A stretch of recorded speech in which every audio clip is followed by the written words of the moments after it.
In 1977, this morning's guest couldn't be a Rotarian. Today, she's district governor over 25 counties in District 7770. Who is she? You'll meet her coming up next on Carolina People.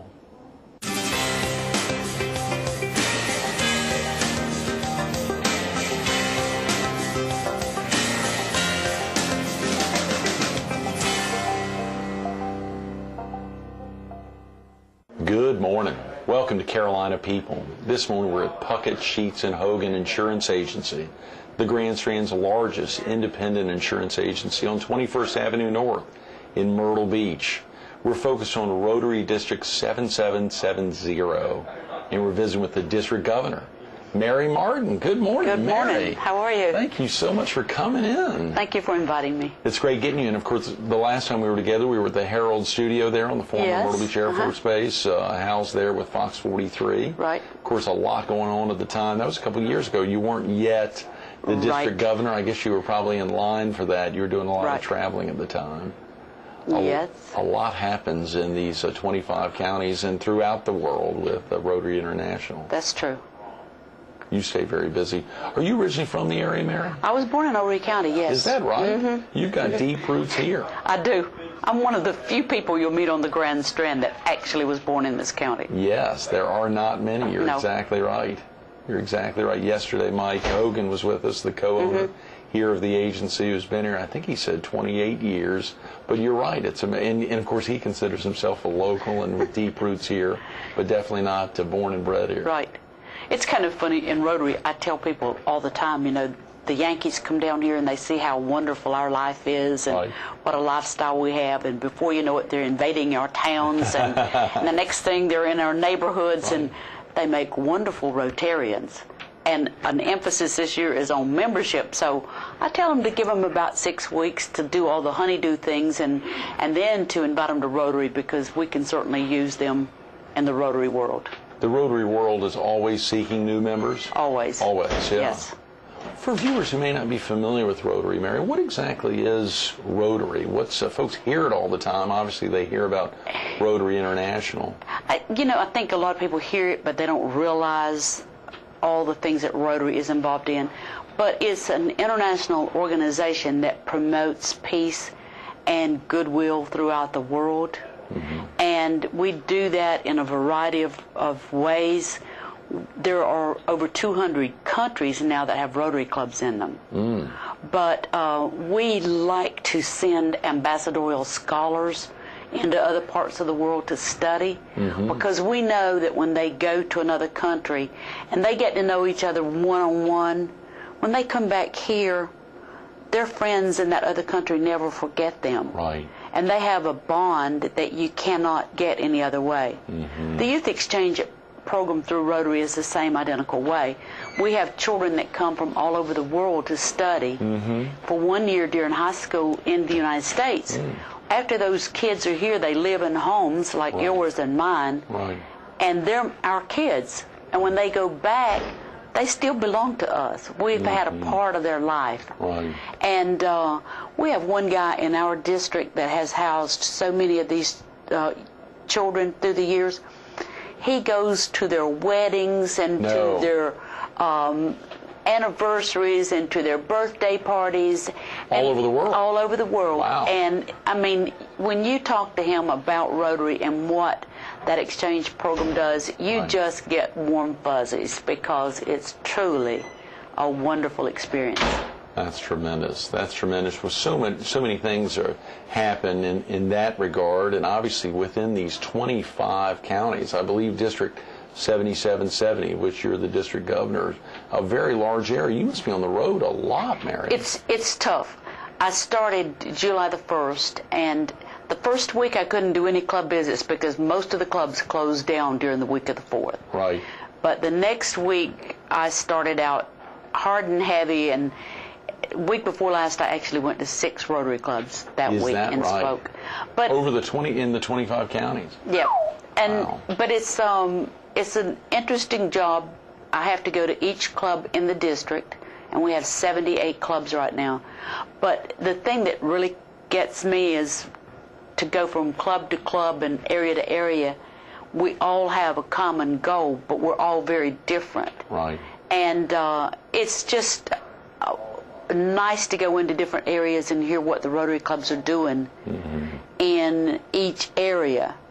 And one thing that I like to use in my speech when I'm talking to the clubs is when you think about Rotary, we have one president of Rotary International, Right. and there are 530 district governors in the world, and there are over 32,000 Rotary clubs.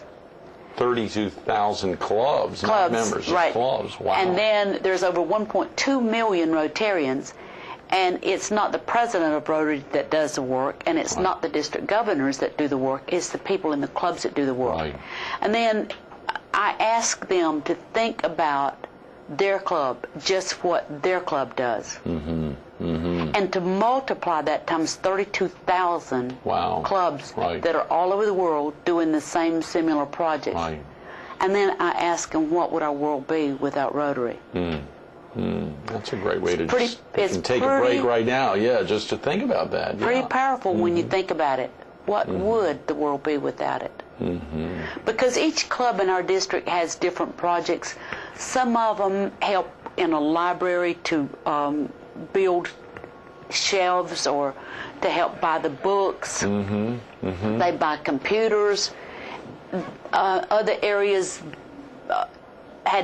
one area had built a walkway across a marsh for a high school to get from one area to the other without having to drive around.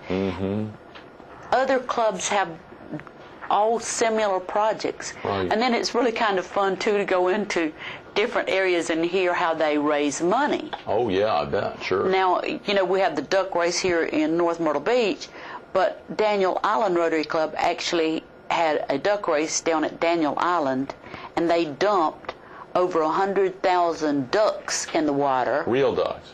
No, just Oh, the yeah, little... still the ducks like the paws little, across. yeah. Right. And they raised over $100,000 on that one duck race. Is that right? So yeah. they're raising a lot of money, but it supports the programs that Sure. each of the clubs do. That's tremendous. My club in North Myrtle Beach, we have given well over $100,000 in scholarships to North Myrtle Beach high school students through the years. Through the years, yeah. We average giving 8 scholarships a year. And you start thinking about what an impact that makes, and for the most part we do it, and you don't ever brag about it, you don't Right. boast about it, it's just something that we think we're supposed to do. Right, right. And obviously I think I saw you were instrumental in helping to set up the Little River and Carolina Forest clubs in Yes. the not too distant Right, past. right. And both of those clubs came up just real easy, and the Little River started out with 49 members. Carolina Forest chartered with 32. And right now there's a club in the Makins in Paula's Island. Is that right? Great. They're wanting We've to- heard about that. Yeah, Yes, they're yes. wanting to start a breakfast club there. They have a lunch club, but they'll be Right. starting a breakfast club. And basically what you have to have is 25 members to charter a new club. You can actually start it with 20, but we like to get 25 because one or two won't work out, and then you want to keep building instead of losing. Right, right. I think I saw in District 7770, there are about 5,000 Rotarians. Right. How many actual clubs in these 25 counties, Mary? 78. Is that right? Almost 100. Son of a gun. Yeah. And it's funny because we're part of what we call a zone. Right. We're in Zone 33, and there's Zone 33 and 34, Right. which includes North and South Carolina, Virginia, West Virginia, and all the Caribbean, like I had said. But it's funny, this year I'm the only female out of all those district governors, and there's 27 of us. 27, you're the only female? Only female, and we have an email patch set up, and Yeah. so we email back and forth, and I had gotten email yesterday from one guy, and he says, well, I'm finishing up with all my club visits, and one said, yeah, I've got 20 of my 30 clubs already visited. I'm like, guys, give me a break. I Yeah. have 78 clubs. I will finish December the 11th, but Right. Wow, Mary. it's It's fun and it's a lot of work, but it's very rewarding. Is that a one-year governorship? It or is. That, okay. Yep, just one. So you'll have it until June 30th next Right. year. Yeah, yeah. Stay very active over that time. What are some key programs within Rotary that folks may or may not be familiar with? Yesterday, Mike Hogan, the co-owner here of the agency, was talking about his involvement, I believe in high school, with a group called Interact. Right. That is in the high schools, and those are considered to be junior Rotarians, you might say. But they have the same programs that we have in Rotary, and a club has to sponsor an Interact, and then you have to have a number of Rotarians that work with these young people. And you can go into that Interact club anywhere and start talking to those kids, and they get energetic. They go out, they raise money, and they have the same similar kind of projects that we have, and give their money to different programs in the state. And then we have a Rotaract club, and they are college young people and young professionals that might not want to be in Rotary yet. Right. Now, it's kind of fun for me to see young professionals getting into Rotary. Right. But I think a lot of young people are coming on because they were raised up in a Rotary family. Their dad was a Rotarian, and that was a way of life for them, and they knew that. And so when they become a professional out there in the world, they're ready to get into Rotary do it, and follow in Dad's footsteps. The great thing is getting folks in who've had no involvement, Right. don't even know what it is. Sure, Yeah. sure. And it's kind of funny because we say follow into Dad's footsteps. Rotarian females have only been around since 1988. So one of these days we're going to be saying following in Mom's footsteps. Yeah. Less than 20 years. You mean it was open only to men until 88? Until 88. And in 1920 was a big year in the U.S. Obviously, with women getting the right to vote. I can't imagine waiting 68 years after that to actually join a service to mankind type organization.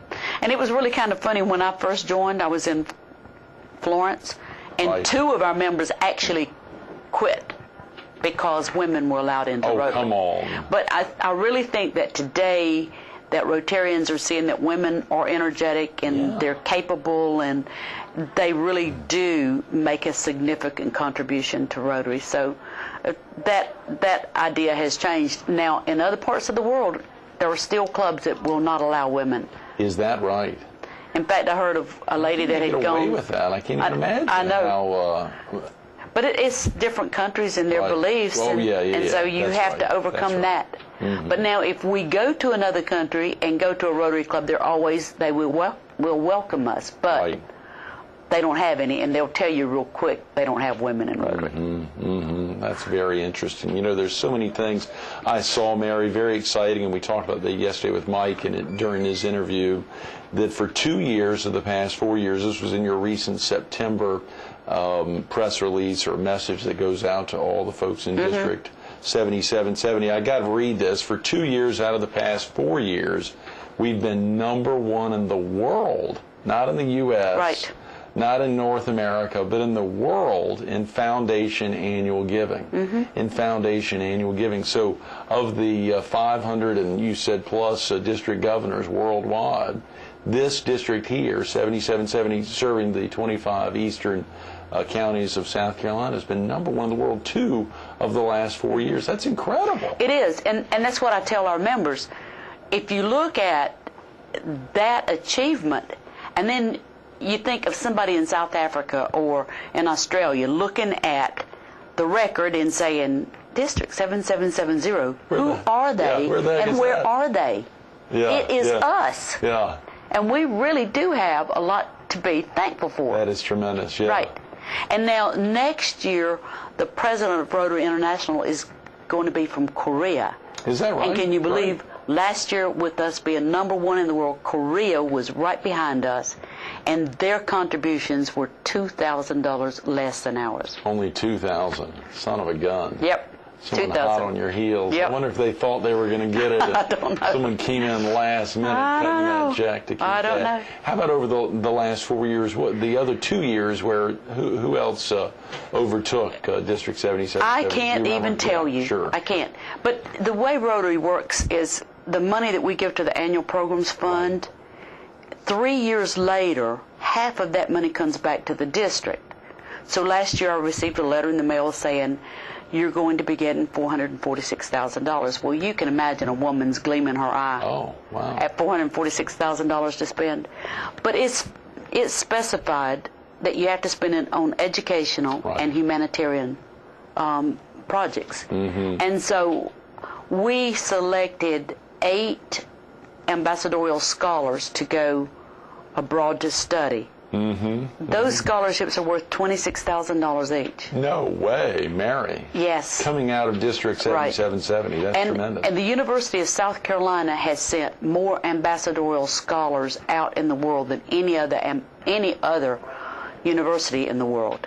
Is that right? Yes. That's tremendous. We're heavy on great recognition for the Palmetto State. Right. And we sent 4 cultural scholars out this past year, and those are young people that could be in college and they really have a desire to learn to speak another language. It could be a teacher in an elementary school that wants to learn how to speak another language. If she has to teach it, right, and she's not real comfortable with it, she could apply for a cultural scholarship, and they go to another country and study for 3 months. Those scholarships are $12,000 each. That's fantastic. And then the other monies, we had $210,000 that we can spend on district simplified grants and on matching grants. Matching grants have to be spent out of the country. Right. District simplified can be just in our district. We have something else in our area that's real exciting. We sent share with a us. group study exchange to South Africa, and they are there as we speak. The leader of that team is from Conway, and her name is Elizabeth Smith. And she and her husband are missionaries, and they love starting schools in different countries. But her primary focus on this trip, she is the leader, and she has asked to go to all the orphanages that she can get into, so that she can look for maybe a project that we can use some matching grant money and work with the district over there. So it'll be interesting to hear her story when she comes back. Absolutely. And so you might want to think about getting her on the air. That would be really good. She'll be back the end of the year? Early Actually, no, she comes back next Saturday on the 6th. That's great. This Saturday. That's fantastic. Absolutely. Of course, today you're airing right in the middle of the week. We had, of course, Mike Hogan with us yesterday. We've got an attorney tomorrow, and then Tom Leith, Myrtle Beach's city manager. So many folks from all walks of life that remain active in Rotary and day in and day out making a difference. But, of course, when you think, had you, growing up, Mary, had you gotten active in Rotary? Had you thought about it because one of your parents had been? I know you couldn't get in until 88. No. Right. I never had considered it, and when I first started to work I was in Bennettsville in 1977, they pushed human resources managers to get involved in the community. Right. Well, I was involved in the community, but I couldn't go to Rotary, but my boss could. And so I lived with that from 77 until 88. And I had been working on the United Way campaign in Florence, and one of the guys invited me to Rotary. And that's how I was actually invited. And then when the time came that they could invite women, he invited me to go back and join. And that was a nationwide piece. 88 was the year when it opened. What prompted it? Have you ever heard? There was a lady. It was a woman in California that was a professional woman, and she felt that she should be offered the opportunity to be a part of this club.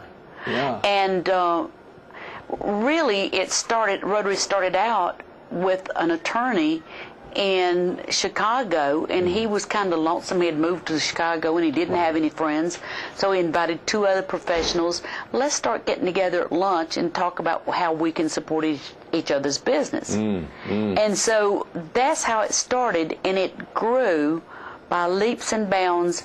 And the name Rotary started because every week they met at one person's business, and then would go to another. Around. Wow. And then when it got so big, then they had to start meeting in restaurants, and that's how it got its name. That is exciting. Mary. Now, are the prices for folks to join, or is Rotary always looking for new members? Does it depend on club to club? All the clubs' goals are to increase membership. Right. And Rotary still is that kind of organization that you have to be invited to join Rotary. Sure. And but it's not that expensive. Your dues are like less than $100 a year for district and international dues. What cost in Rotary is the price of meals. Price of meals, actually, the lunch or breakfast each week. Exactly, because depending on the way the club bills, if they bill quarterly, they bill for 13 lunches or 13 breakfasts. And my club bills twice a year, so I get hit with 26 lunches at one time. Right. But if you stop and think about our meals right now at my club are $13 a week. But where can you go in this town and have lunch with a group of professional people and hear a professional program about something that's going on in the area, and I tell people, and have lunch with us. Right. You know, and there's a lot of camaraderie in each club, and we have one guy, Charlie Sprinkle, in our club, and he's one of the funniest men I think I've ever met. Really? And then you have other people in your club that will get up and tell one or two funny stories, and it doesn't matter how your morning's gone. When you go there and you are able to talk and laugh a little bit and let loose, it relieves the tension. That's tremendous, Mary. Yeah. That's tremendous. Has your involvement encouraged your own children to get involved? Not yet. Not yet.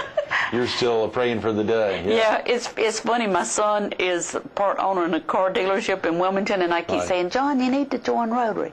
Well, I just don't have time. Well, you really do have you time. Make time. Yeah. You really do. Yeah. And I tell people, if a doctor and a lawyer and a dentist can schedule time for Rotary, you can too. It's a matter of your preferences and your priorities, because once you start going to a meeting, you don't want to miss, because you don't know what you're missing when you're not there. And great point. Yeah, because you don't ever know what program's going to come in. And I'm just going to give a plug right now. Senator McCain is going to be speaking at the Pawleys Island Rotary Club next Thursday.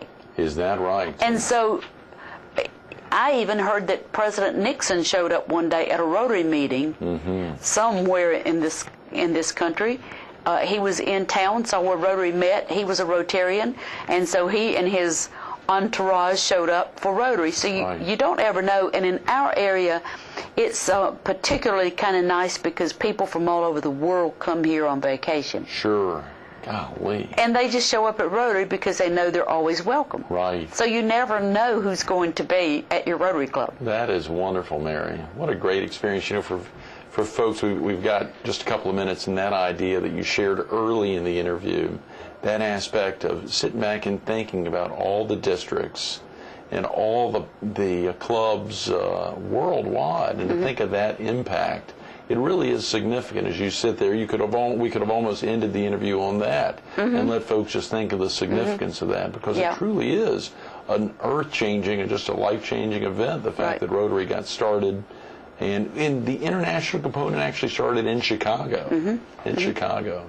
And it's like I tell people in the clubs, when you donate your money to the foundation, and we support programs all over the world, you don't know whose life you've touched, and you don't know whose life you've saved by giving a child a clean glass of water, by helping a woman that has been downtrodden all her life and never had a chance to learn to read nor to write nor to make a living for her family.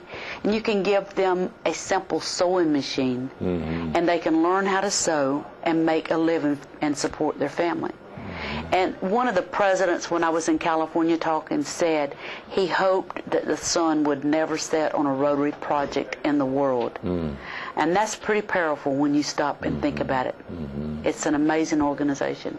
Did you ever think you'd get as much out of Rotary as you've gotten in the last 20 years? Maybe? No, I really didn't. And every day of my life, I learned something new about Rotary, and I have a new experience with Rotary.